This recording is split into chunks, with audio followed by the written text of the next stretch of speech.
Students, welcome back to our YouTube channel Commerce by Babita Shoran, and in this video I'll teach you about the objective of business कि business के क्या उद्देश्य हैं, क्यों लोग business करते हैं। स्टूडेंट्स, हमने पिछली वीडियोस में हमने पढ़ लिया था कि बिज़नेस क्या है, एम्प्लॉयमेंट क्या है, प्रोफेशन क्या है, उन सब के कैरेक्टरिस्टिक। अब अपने इस वीडियो हम ऑब्जेक्टिव पढ़ेंगे बिज़नेस के। लोग बिज़नेस करते हैं, उसके पीछे उनके क्या उद्देश्य होते हैं।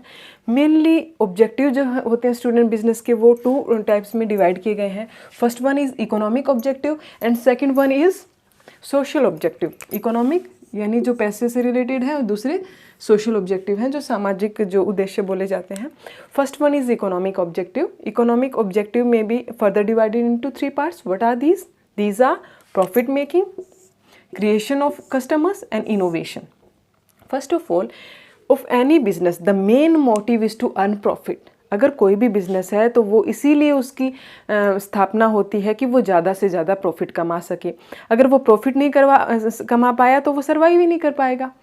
अब प्रॉफिट मेकिंग इज ऑल्सो सब divided into two parts. Profit भी किसी भी बिजनेस के दो तरीके से हो सकते हैं। एक होता है मैक्सिमम प्रॉफिट, मैक्सिमम प्रॉफिट, और एक होता है सफिशिएंट प्रॉफिट,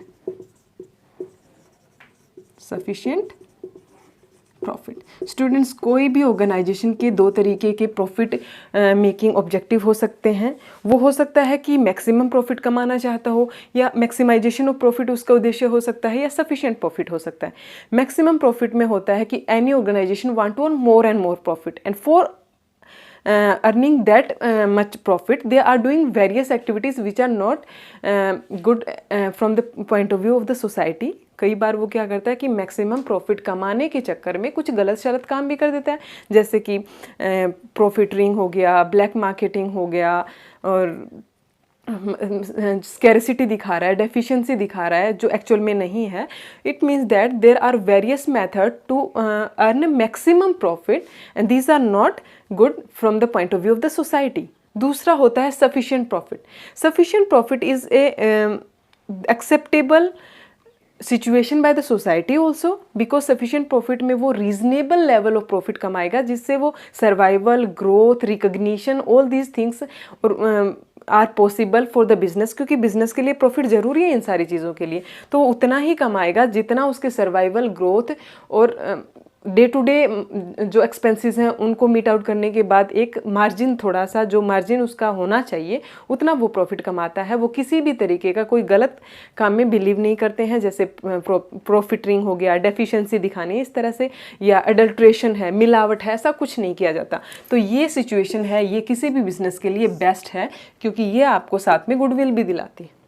दूसरा है student creation of customer. The second main objective, economic objective of business is to create the customer. It is totally linked with the profit making. दूसरा जो main objective होता है वो होता है क्रिएशन ऑफ कस्टमर, कस्टमर्स को create करना। Students, अगर कस्टमर ही नहीं होंगे तो प्रॉफिट कहाँ से कमाओगे आप लोग? यही है ना। तो इसका कहने का मतलब है creation of customer is also equally important as profit making is important for any business. और उसके लिए उसे एडवर्टीजमेंट करना पड़े, प्रमोशन करना पड़े, पब्लिसिटी करना पड़े, तो वो बिजनेस करते हैं। Because in order to get the profit the creation of customer is must necessary, it is interlinked with profit making. And for creation of customer there are various activities which is to be performed by the business so that they can earn profit, sufficient profit. Actually they can earn for earning sufficient profit they are creating the customer by various forms like advertisement, promotion, publicity and so on. अगला student innovation. आज के दिन innovation जो है वो बहुत ज़रूरी है in order to be in the market. Competitive market में बने रहने के लिए इनोवेशन बहुत ज़रूरी है। अभी इनोवेशन है क्या?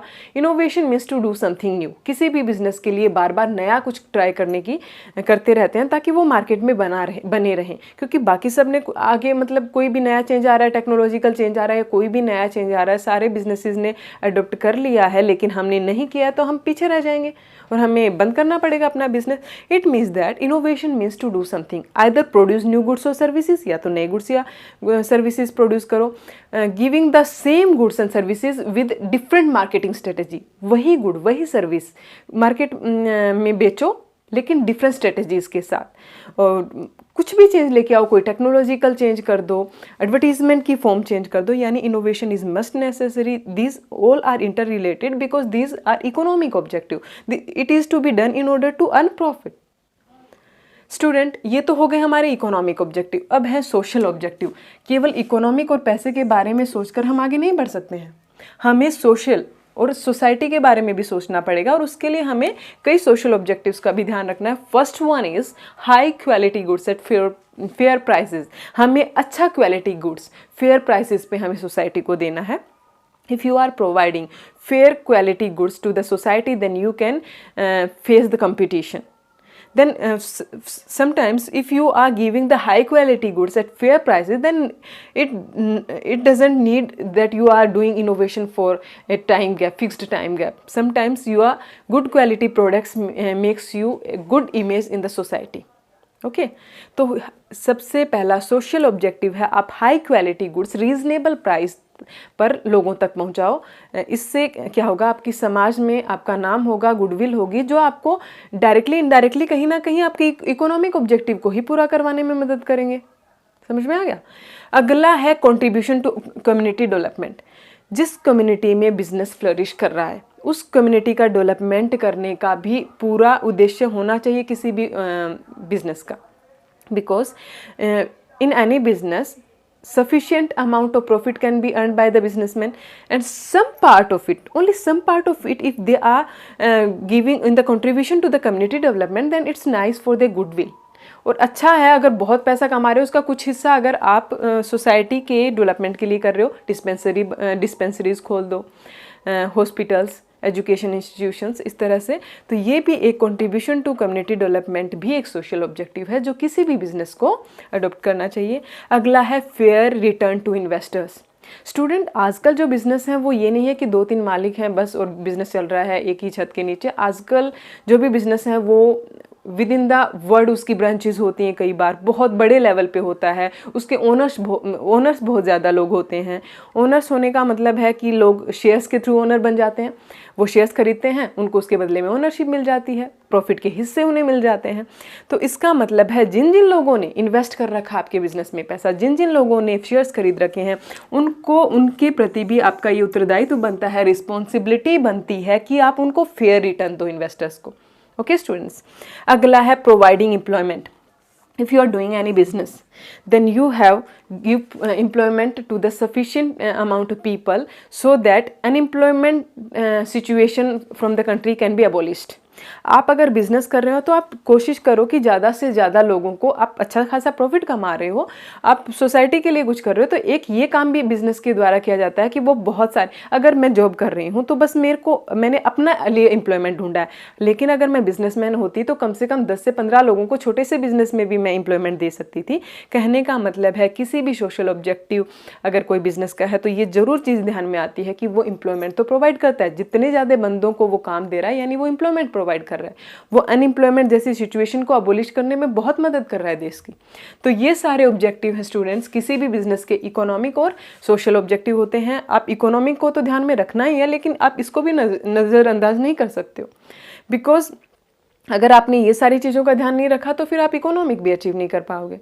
Okay, now the next topic is role of profit in the business. Business में प्रॉफिट कमाना क्यों जरूरी है, ये चीज़ तो ध्यान में आती, चलो इसलिए ज़रूरी है क्योंकि हम बिज़नेस कर रहे हैं, मेहनत कर रहे हैं, हमें पैसा चाहिए। ये इतना ही नहीं है, बिजनेस के लिए भी ये ज़रूरी है students. If you are doing any business and if you are not earning the profit, then it is not possible for you to run the business for a long time. यानी कि first point यही कहता है कि for long survival, अगर आप अपने business को लंबे टाइम तक चलाना चाहते हो तो सबसे ज़्यादा ज़रूरी जो चीज़ होती है वो कौन सी होती है, वो आपको प्रॉफिट कमाना होता है। In this way we can say that for the long survival of the business the most important thing is profit, because in business there are various type of fixed expenses which have to be meet out. बहुत सारे fixed expenses होते हैं जो meet out करने होते हैं, और भी बहुत सारी चीज़ें हैं कि बिजनेस में अगर आप लॉन्ग सर्वाइवल करना चाहते हो तो प्रॉफिट कमाना आपकी मजबूरी बन जाएगी, क्योंकि जो प्रॉफिट में से जो पैसा आता है, जो आप प्रॉफिट कमा रहे हो वही आप री इन्वेस्ट करते हो, उसी से आप सैलरी देते हो, उसी से आप फेयर रिटर्न देते हो इन्वेस्टर्स का, उसी से आप बहुत सारी चीज़ें करते हो। तो लॉन्ग सर्वाइवल के लिए ज़रूरी है आप रीजनेबल प्रॉफिट कमाएं। अगला जो है वो है for rapid growth. If you are doing, every business want to grow. कोई भी बिजनेस ये चाहेगा कि आज मैंने एक कमरे से शुरू किया है बिजनेस, कल मेरा पूरे विदेशों तक उसकी ब्रांचेस हो। हर कोई यही चाहता है कि ग्रोथ हो। ग्रोथ किससे होगा? अब पैसा एक बार तो उसने कहीं से मतलब शेयर इशू करके लगा दिया होगा, या फिर उसने डिबेंचर इशू किए होंगे, या बैंक से उधार लिया होगा, दोस्तों से लिया होगा। लेकिन सारी उम्र ऐसे लोग नहीं देंगे पैसे। एक टाइम ऐसा आएगा आपको रिटर्न भी देने होंगे उनको, और आपको अपने खर्चे भी उठाने होंगे, उसको बढ़ाना भी होगा। और वो पॉसिबल है only and only when you are earning the profit. Okay, students, for rapid growth, profit is must necessary, because whatever profit we are earning, we have to reinvest. हमें वही पैसा रीइन्वेस्ट करना होता है बिजनेस की growth करने के लिए। वही पैसा फिर से लगाना होता है हमें बिजनेस में, ठीक है। और वो तब होगा जब कमाएंगे। अगर कमाया ही नहीं प्रॉफिट, तो फिर से कहाँ लगाने की सिचुएशन आ जाएगी। तो it means that profit is must necessary in order to grow. Ploughing back of profit, वही प्रॉफिट प्लो बैक करने के लिए, वही प्रॉफिट री इन्वेस्ट करने के लिए, ठीक है स्टूडेंट्स। रिटेन्ड अर्निंग जिसको बोला जाता है। अगला है फॉर इंक्रीजिंग एफिशिएंसी। प्रॉफिट कमाना, अगर आप एफिशिएंसी, कार्यकुशलता को बढ़ाना चाहते हो, with in time, with in cost effective manner में काम करवाना चाहते हो, तो प्रॉफिट कमाना जरूरी है। सबसे ज़्यादा जो मोटिवेशन होता है ना स्टूडेंट, काम करने का जो मोटिवेशन होता है वो सेल्फ इंटरेस्ट होता है। बिजनेसमैन को पता है जितने भी पैसे अगर बिजनेस में आएंगे सारे मेरे पास आने वाले हैं, तो वो बहुत मेहनत करेगा। अगर वो काम किए जा रहा है और उसे पता है प्रॉफिट नहीं होना, तो वो उतनी एफिशिएंसी से काम नहीं कर पाएगा। कहने का मतलब है कि for increasing the efficiency profit is must necessary, क्योंकि जब तक उसको पैसा दिखेगा वो बहुत मेहनत करेगा। उसे लगेगा कि पैसा तो आने वाला नहीं है, तो वो उतनी एफिशिएंसी से काम नहीं करेगा। दूसरी तरफ आप इन्वेस्टर्स को ले लो, जिन लोगों ने आपके बिजनेस में पैसे लगाए हैं और उनको पता है उतना रिटर्न ही नहीं आना है, तो फिर वो उस हिसाब से पैसा लगाना नहीं चाहेंगे। जो बंदे काम कर रहे हैं, एम्प्लॉयज जिनका रोल प्रॉफिट में कुछ हिस्सेदारी है, वो उतनी एफिशिएंसी से काम नहीं करेंगे।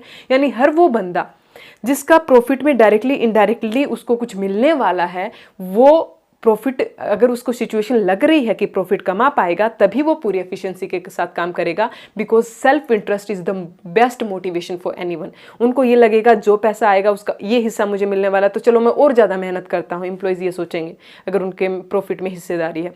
बिजनेसमैन जो है, ओनर है, वो ये सोचेगा मैं इतने पैसे लगाऊंगा तो इतनी मेहनत करूंगा, और इतना ज़्यादा सेल हो गई तो उसमें मेरा प्रॉफिट इतना बढ़ जाएगा, तो वो मेहनत करेगा। यानी प्रॉफिट आपसे एफिशिएंसी हासिल करवाने में भी मदद करता है। गेटिंग? अगला है student for building Prestige and recognition. Recognition किसे नहीं चाहिए? हर किसी को प्रेस्टीज चाहिए, रिकग्निशन चाहिए, इमेज बिल्डअप हर कोई करना चाहता है अपनी।